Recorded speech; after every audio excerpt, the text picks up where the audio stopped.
ओम नमः शिवाय। हर हर महादेव। आज की शिव महापुराण की कथा में आप सभी शिव भक्तों का हार्दिक स्वागत है। भगवान भोलेनाथ और माता पार्वती के विवाह संबंधी चरित्र का पाठ प्रसन्नता के साथ पढ़ना और सुनना चाहिए। इसका श्रवण करने से सभी प्रकार के कार्य सिद्ध होते हैं, इसमें कोई भी संशय नहीं है। मन से सारी शंकाएं निकालकर पूरी सच्ची श्रद्धा के साथ भगवान के चरणों में प्रणाम करके आइए शिव महापुराण की इस कथा को आगे बढ़ाते हैं। ब्रह्मा जी कहते हैं, नारद तदंतर गिरिश्रेष्ठ हिमवान ने प्रसन्नता और उत्साह के साथ वेद मंत्रों के द्वारा दुर्गा और शिव का उपस्नान करवाया। तत्पश्चात गिरिराज की प्रार्थना से श्री विष्णु आदि देवता तथा मुनि कौतूहल पूर्वक उनके घर के भीतर गए। वहां उन्होंने वैदिक और लौकिक आचार का यथार्थ रीति से पालन करके भगवान शिव के दिए हुए आभूषणों से देवी शिवा को अलंकृत किया। सखियों और ब्राह्मण की पत्नियों ने पहले पार्वती को स्नान करवाया, फिर सभी प्रकार के वस्त्र आभूषणों के द्वारा विभूषित करके उनकी आरती उतारी। तीनों लोकों की जननी महाशैल पुत्री सुंदरी शिवा दिव्य वस्त्र आभूषणों से सुसज्जित होकर मन ही मन भगवान शिव का ध्यान करती हुई वहीं बैठी। उस समय उनकी बड़ी शोभा हो रही थी। उस अवसर पर दोनों पक्षों में महान आनंददायक उत्सव होने लगा। ब्राह्मणों को शास्त्रोक्त रीति से नाना प्रकार का दान दिया गया। अन्य लोगों को भी वहां भांति भांति के बहुत से द्रव्य बांटे गए। विशेष उत्सव के साथ गीत और वाद्य आदि के द्वारा लोगों का मनोरंजन किया गया। तदंतर मैं ब्रह्मा, भगवान विष्णु, इंद्र आदि देवता, मुनि ये सब के सब बड़ी प्रसन्नता के साथ आनंद उत्सव मनाते हुए भक्ति भाव से शिवा को प्रणाम करके शिव के चरणारविंदों के चिंतन पूर्वक हिमाचल की आज्ञा लेकर अपने अपने स्थान को चले गए। इसके बाद गर्ग ने कन्यादान का समय जानकर हिमाचल से श्री शंकर तथा बारातियों को बुलाने के लिए कहा। फिर तो बाजे बजने लगे। हिमाचल के मंत्रियों ने जाकर वर और बारातियों से शीघ्र पधारने के लिए प्रार्थना की। वे बोले, कन्यादान के लिए उचित समय आ गया है, अतः आप लोग शीघ्र ही मंडप में पधारें। तदंतर भगवान शिव को सुंदर वस्त्र आभूषणों से सुसज्जित करके वृषभ की पीठ पर बिठाया गया। जय बोलते हुए सब लोग चले। भगवान शंकर को आगे करके बाजे बजाते और कौतुक करते सारे बाराती हिमाचल के घर को गए। हिमाचल के भेजे हुए ब्राह्मण तथा श्रेष्ठ पर्वत कौतूहल पूर्वक शंभु के आगे आगे चलते थे। भगवान के मस्तक पर बहुत बड़ा छत्र तना हुआ था। सब ओर से उन्हें चवर ढुलाया जाता था तथा वे महेश्वर चंदुओं के नीचे होकर चलते थे। मैं, विष्णु, इंद्र और लोकपाल आगे रहकर उत्तम शोभा से सुशोभित हो रहे थे। उस महान उत्सव के समय शंख, भेरी, पटय, आनक और गोमुख आदि बाजे बार बार बज रहे थे। इन सब के साथ जगत के एकमात्र जीवन बंधु भगवान शिव परमेश्वरोचित तेज से संपन्न होकर यात्रा कर रहे थे। उस समय समस्त देवेश्वर उनकी सेवा में उपस्थित होकर बड़े हर्ष उल्लास के साथ उन पर फूलों की वर्षा करते थे। इस प्रकार पूजित और बहुत सी स्तुतियों के द्वारा प्रशंसित होकर परमेश्वर शिव ने यज्ञ मंडप में प्रवेश किया।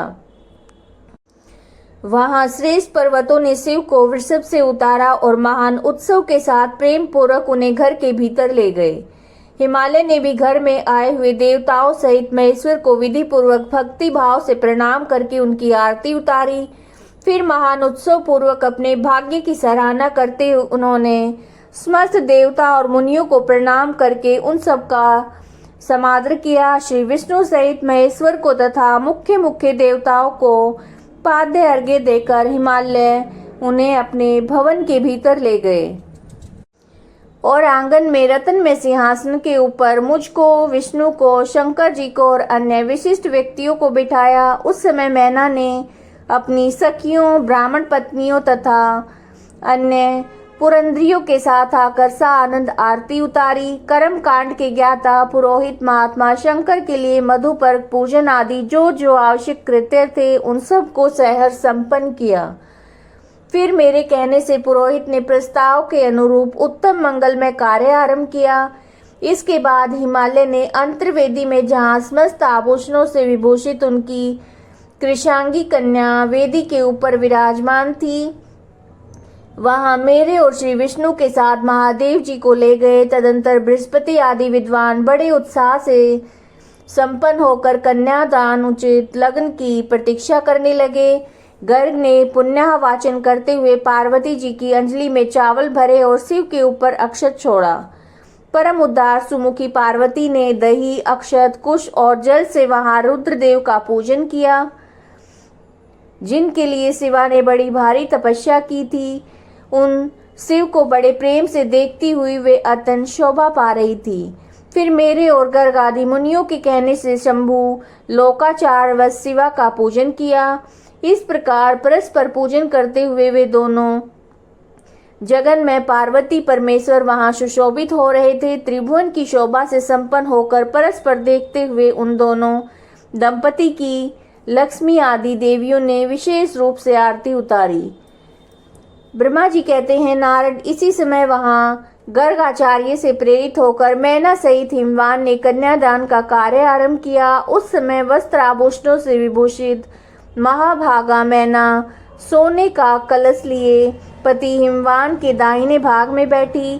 तत्पश्चात पुरोहित सहित हर्ष से भरे हुए शैलराज ने पाद्य आदि के द्वारा वर का पूजन करके वस्त्र, चंदन और आभूषणों के द्वारा उनका वरण किया। इसके बाद हिमाचल ने ब्राह्मणों से कहा कि आप लोग तिथि आदि के कीर्तन पूर्वक कन्यादान के संकल्प वाक्य प्रयोग बोलें। उसके लिए अवसर आ गया है। वे सब द्विज श्रेष्ठ काल के ज्ञाता थे, अतः तथास्तु कहकर वे सब बड़ी प्रसन्नता के साथ तिथि आदि का कीर्तन करने लगे। तदंतर सुंदर लीला करने वाले परमेश्वर शंभु के द्वारा मन ही मन प्रेरित होकर हिमाचल ने प्रसन्नता पूर्वक हंसकर उनसे कहा, शंभु आप अपने गोत्र का परिचय दें, प्रवर, कुल, नाम, वेद और शाखा का प्रतिपादन करें। अब और अधिक समय ना बिताएं। हिमाचल की बात सुनकर भगवान शंकर सुमुख होकर भी विमुख हो गए, असोचनीय होकर भी तत्काल सोचनीय अवस्था में पड़ गए। उस समय श्रेष्ठ देवताओं, मुनियों, गंधर्वों, यक्षों और सिद्धों ने देखा कि भगवान शिव के मुख से कोई उत्तर नहीं निकल रहा। नारद ये देखकर तुम हंसने लगे और महेश्वर का मन ही मन स्मरण करके गिरिराज से बोले। नारद ने कहा, पर्वतराज तुम मूर्ता के वशीभूत होकर कुछ भी नहीं जानते। महेश्वर से क्या कहना चाहिए और क्या नहीं इसका तुम्हें पता नहीं है। वास्तव में तुम बड़े बहिर्मुख हो। तुमने इस समय साक्षात हर से उनका गोत्र पूछा है, उसे बताने के लिए उन्हें प्रेरित किया है। तुम्हारी ये बात अत्यंत उपहासजनक है। पर्वतराज इनके गोत्र, कुल और नाम को तो विष्णु, ब्रह्मा आदि भी नहीं जानते, तो दूसरे की क्या चर्चा है। शैलराज जिनके एक दिन में करोड़ों ब्रह्माओं का लय होता है, उन्हीं भगवान शंकर को तुमने आज काली के तपोबल से प्रत्यक्ष देखा है। इनका कोई रूप नहीं है। ये प्रकृति से परे निर्गुण पर ब्रह्म परमात्मा है, निराकार, निर्विकार, मायाधीश एवं परात्पर हैं। गोत्र, कुल और नाम से रहित स्वतंत्र परमेश्वर हैं। साथ ही अपने भक्तों के प्रति बड़े दयालु हैं। भक्तों की इच्छा से ही निर्गुण से सगुण हो जाते हैं और निराकार होते हुए भी सुंदर शरीर धारण कर लेते हैं और अनामा होकर भी बहुत से नाम वाले हो जाते हैं। ये गोत्रहीन होकर भी उत्तम गोत्र वाले हैं और कुलहीन होकर भी कुलीन हैं। पार्वती की तपस्या से ही आज ये तुम्हारे जमाता बन गए हैं, इसमें संशय नहीं है। गिरिश्रेष्ठ इन लीला विहारी परमेश्वर ने चराचर जगत को मोह में डाल रखा है। कोई कितना भी बुद्धिमान क्यों न हो, वो भगवान शिव को अच्छी तरह से नहीं जानता। ब्रह्मा जी कहते हैं, मुने ऐसा कहकर शिव की इच्छा से कार्य करने वाले तुझ ज्ञानी देवऋषि ने शैलराज को अपनी वाणी से हर्ष प्रदान करते हुए इस प्रकार उत्तर दिया। नारद बोले, शिवा को जन्म देने वाले तात महाशैल मेरी बात सुनो। उसे सुनकर अपनी पुत्री शंकर के हाथ में दे दो। लीला पूर्वक रूप धारण करने वाले सगुण महेश्वर का गोत्र और कुल केवल नाद ही है। इस बात को अच्छी तरह से समझ लो। शिव नाद में है और नाद शिव में है। ये सर्वथा सच्ची बात है। नाद और शिव इन दोनों में कोई अंतर नहीं है। शैलेंद्र सृष्टि के समय सबसे पहले लीला के लिए सगुण रूप धारण करने वाले शिव से नाद ही प्रकट हुआ था, अतः वह सबसे उत्कृष्ट है। हिमालय इसलिए मन ही मन सर्वेश्वर शंकर के द्वारा प्रेरित होकर मैंने आज अभी वीणा बजाना आरंभ कर दिया था।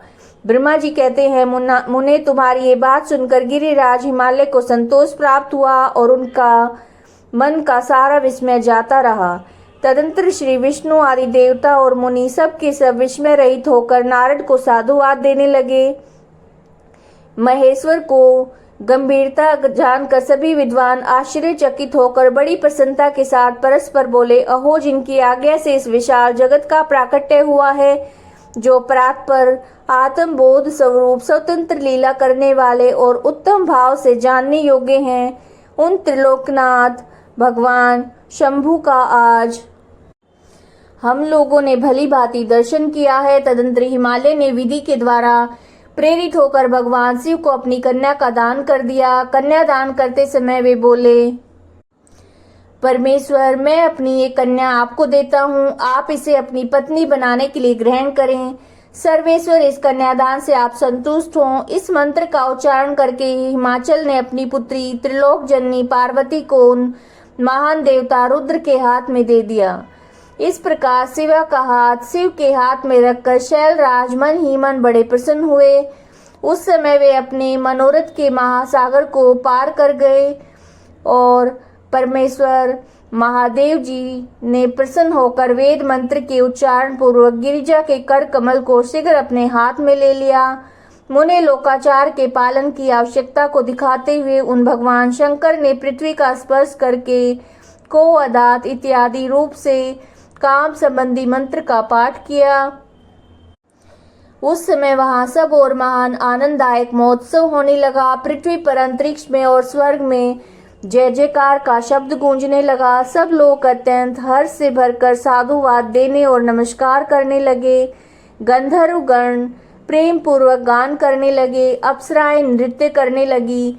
हिमाचल के नगर में लोग अपने मन में आनंद का अनुभव करने लगे। उस समय महान उत्सव के साथ परम मंगल मनाया जाने लगा।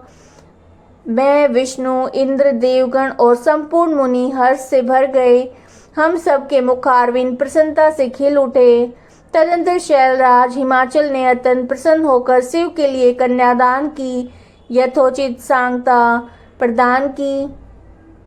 तत्पश्चात उनके बंधुजनों ने भक्ति पूर्वक शिवा का पूजन करके नाना विधि विधान से भगवान शिव को उत्तम द्रव्य समर्पित किए। हिमालय ने दहेज में अनेक प्रकार के द्रव्य, रतन, पात्र, 1,00,000 सुसज्जित गोए, 1,00,000 सजे सजाए घोड़े, करोड़ हाथी और उतने ही स्वर्ण जटित रथ आदि वस्तुएं दी।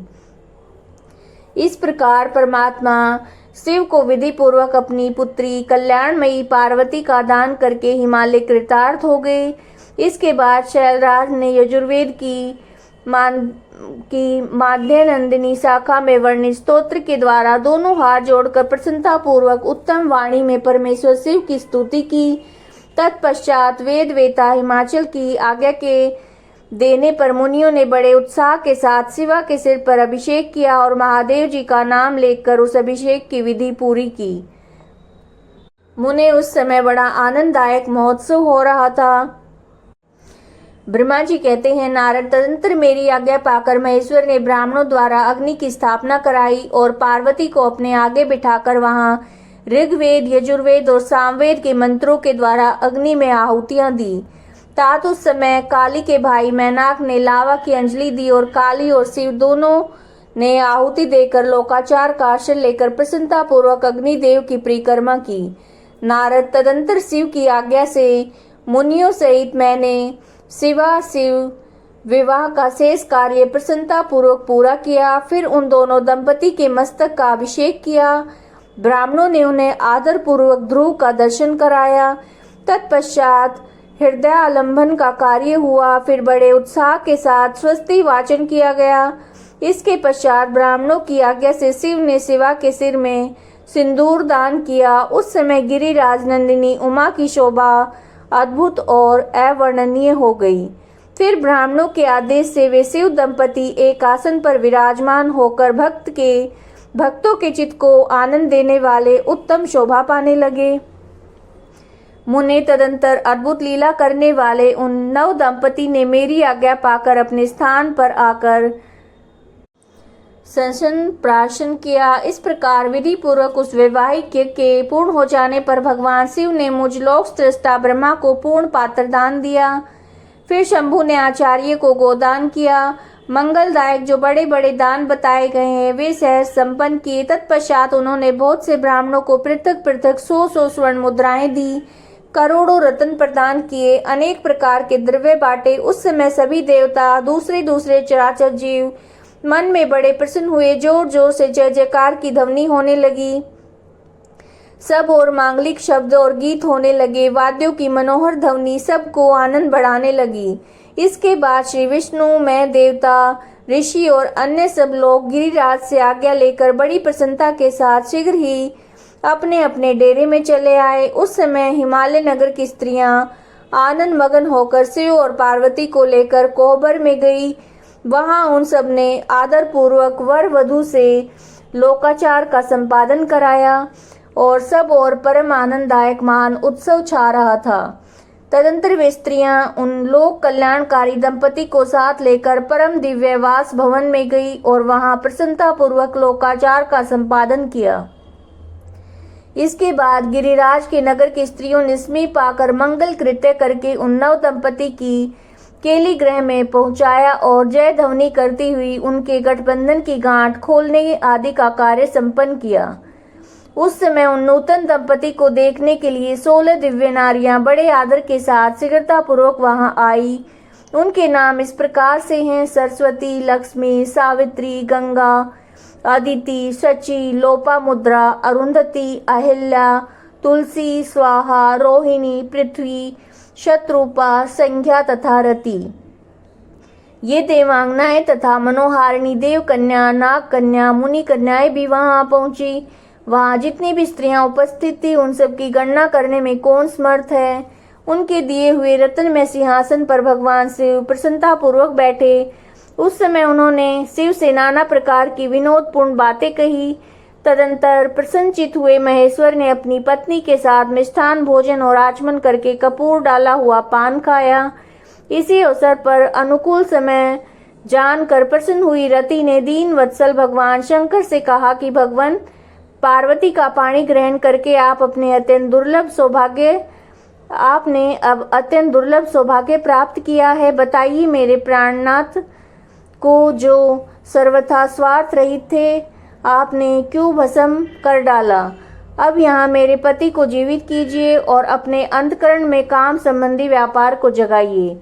आपको और मुझको समान रूप से वियोग जनित संताप प्राप्त हुआ है, उसे दूर कीजिए। महेश्वर, आपके इस विवाह उत्सव में सब लोग सुखी हुए हैं, केवल मैं अपने पति के बिना दुख में डूबी हुई हूँ। देव शंकर, प्रसन्न होइए और मुझे सनाथ कीजिए। दीन बंधु परम प्रभु, अपनी कही हुई बात को सत्य कीजिए। चराचर प्राणियों सहित तीनों लोकों में आपके सिवा दूसरा कौन है जो मेरे दुख का नाश करने में समर्थ हो। ऐसा जानकर आप मुझ पर कृपा कीजिए। दीनों पर दया करने वाले नाथ, सबको आनंद प्रदान करने वाले आप इस विवाह उत्सव में मुझे भी उत्सव संपन्न बनाइए। मेरे प्राणनाथ के जीवित होने पर ही अपनी प्रिया पार्वती के साथ आपका सुंदर विहार परिपूर्ण होगा, इसमें संशय नहीं है। सर्वेश्वर, आप सब कुछ करने में समर्थ हैं क्योंकि आप ही परमेश्वर हैं। यहाँ अधिक कहने से क्या लाभ। सर्वेश्वर, आप शीघ्र मेरे पति को जीवित कीजिए। ऐसा कहकर रति ने गांठ बंधा हुआ कामदेव के शरीर का भस्म शंभु को दिया और उनके सामने हा नाथ कहकर रोने लगी। रति का रोदन सुनकर सरस्वती आदि सभी देवियां रोने लगी और अत्यंत दीन वाणी में बोली कि प्रभु, आपका नाम भक्त वत्सल है, आप दीन बंधु हैं, दया के सागर हैं, अतः काम को जीवन दान दीजिए और रति को उत्साहित कीजिए। आपको नमस्कार है। ब्रह्मा जी कहते हैं, नारद, उन सब की ये बातें सुनकर महेश्वर प्रसन्न हो गए और उन करुणा सागर प्रभु ने तत्काल ही रति पर कृपा की। भगवान शूल पाणी की अमृतमयी दृष्टि पड़ते ही पहले जैसे रूप, वेश और चिन्ह से युक्त अद्भुत मूर्तिधारी सुंदर कामदेव उस भस्म से प्रकट हो गया। अपने पति को वैसे ही रूप, आकृति, मंद मुस्कान और धनुष बाण से युक्त देखकर रति ने परमेश्वर को प्रणाम किया। वह कृतार्थ हो गई और उसने प्राणनाथ की प्राप्ति कराने वाले भगवान शिव का अपने जीवित पति के साथ हाथ जोड़कर बार बार स्तवन किया।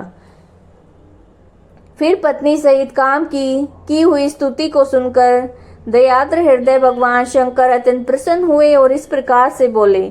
शंकर ने कहा, मनोभव पत्नी सहित तुमने जो स्तुति की है उससे मैं बहुत प्रसन्न हूँ। स्वयं प्रकट होने वाले काम, तुम वर मांगो, मैं तुम्हें मनोवांछित वस्तु दूंगा। शंभु का ये वचन सुनकर कामदेव महान आनंद में निमग्न हो गया और हाथ जोड़कर मस्तक झुकाकर गदगद वाणी में बोला। कामदेव ने कहा, देव देव महादेव, करुणा सागर प्रभु, यदि आप मुझ पर प्रसन्न हैं तो मेरे लिए आनंददायक होइए। प्रभु, पूर्व काल में मैंने जो अपराध किया था उसे क्षमा कीजिए। सब जनों के प्रति परम प्रेम और अपने चरणों की भक्ति दीजिए। कामदेव का कथन सुनकर परमेश्वर शिव प्रसन्न हुए और बहुत अच्छा। इसके बाद उन करुणानिधि ने हंसकर कहा, महामते कामदेव, मैं तुम पर प्रसन्न हूँ। तुम अपने मन से भय को निकाल दो, भगवान विष्णु के पास जाओ और इस घर से बाहर ही रहो। तदंतर काम शिव जी को प्रणाम करके बाहर आ गया। विष्णु आदि देवताओं ने उसे आशीर्वाद दिया और उसके बाद भगवान शंकर ने उस वास भवन में पार्वती को बाएं बिठाकर मिष्ठान भोजन कराया। पार्वती ने भी प्रसन्नता पूर्वक उनका मुंह मीठा किया। तदंतर वहां लोकाचार पालन करते हुए आवश्यक कृत्य करके मैना और हिमवान की आज्ञा लेकर भगवान शिव जनवासे में चले गए। मुने, उस समय महान उत्सव हुआ और वेद मंत्रों की ध्वनि होने लगी। लोग चारों प्रकार के बाजे बजाने लगे। जनवासे में अपने स्थान पर पहुंचकर शिव ने लोकाचारवश मुनियों को प्रणाम किया। श्री हरि को मुझे भी मस्तक झुकाया। फिर सब देवता आदि ने उनकी वंदना की। उस समय वहां जय जयकार, नमस्कार तथा समस्त विघ्नों का विनाश करने वाली शुभदायिनी वेद ध्वनि भी होने लगी।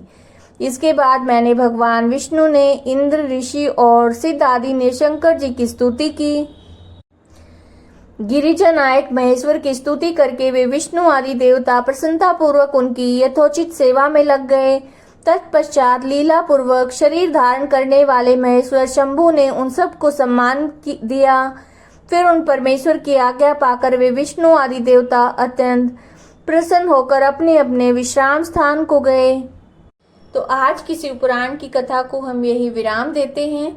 नित्य कथाएं सुनने के लिए चैनल को सब्सक्राइब कीजिएगा, बेल आइकन को प्रेस कीजिएगा ताकि आपको समय से नोटिफिकेशन मिल सके, और वीडियो को लाइक कीजिएगा, ज़्यादा से ज़्यादा शेयर कीजिए, कमेंट करिए। हर हर महादेव।